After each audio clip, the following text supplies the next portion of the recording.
John Lewis's work in Nashville's civil rights movement propelled him to the national stage as a bloodied freedom writer, a battered marcher, a prominent speaker, and for the past quarter century, a congressman from Georgia. But people who have known him for more than 50 years say steadfast resolve and awe-inspiring courage have always been at the core of Lewis's character. John Lewis was just the most determined of them all.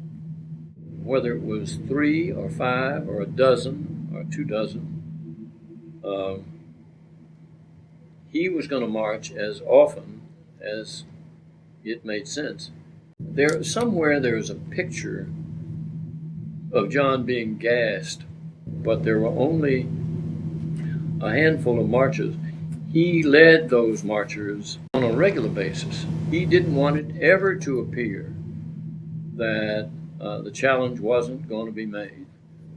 That determination ultimately is what led his colleagues to identify him as the leader.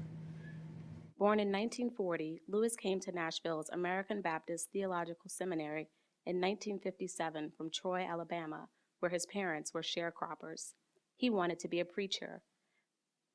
But even as he listened carefully to ministers like Kelly Miller Smith of First Baptist Church, Capitol Hill, he found himself drawn into the movement and the life of nonviolent action. His approach to the whole thing was unique because you knew if you were in a meeting and there was a discussion and an option, he's going to take the most aggressive option. Take it nonviolently. I mean, he's an apostle of nonviolence. Lewis and other students from the city's 4 black colleges and universities led sit-ins to desegregate downtown lunch counters and stand-ins at movie theaters. In the spring of 1961, they helped bring the movement into America's consciousness by keeping the freedom rides alive after violence had temporarily stopped them. 2 years later, Lewis was elected chairman of the Student Nonviolent Coordinating Committee and spoke at the March on Washington. He had to edit his remarks after people close to President John F. Kennedy objected to some of the language, but his speech still hit hard. By the force of our demands, our determination, and our numbers, we shall splinter the segregated South into 1,000 pieces and put them together in the image of God and democracy. John Lewis. Lewis was in the middle of the action again in 1965 when he led a group of marchers across the Edmund Pettus Bridge in Selma, Alabama, and was beaten by state troopers. The violence appalled much of the nation, and President Lyndon B. Johnson quickly started working to pass the Voting Rights Act. After helping to secure voting rights for African Americans, Lewis eventually turned to politics, winning a seat on the Atlanta City Council before running for Congress.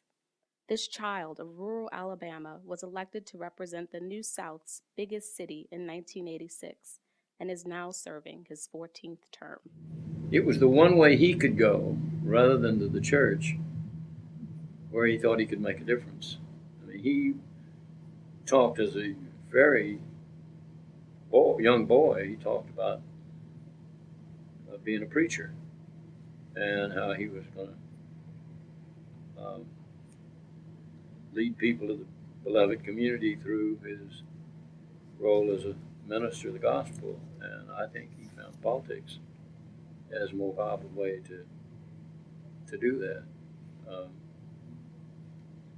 In a real sense, I think politics is his ministry.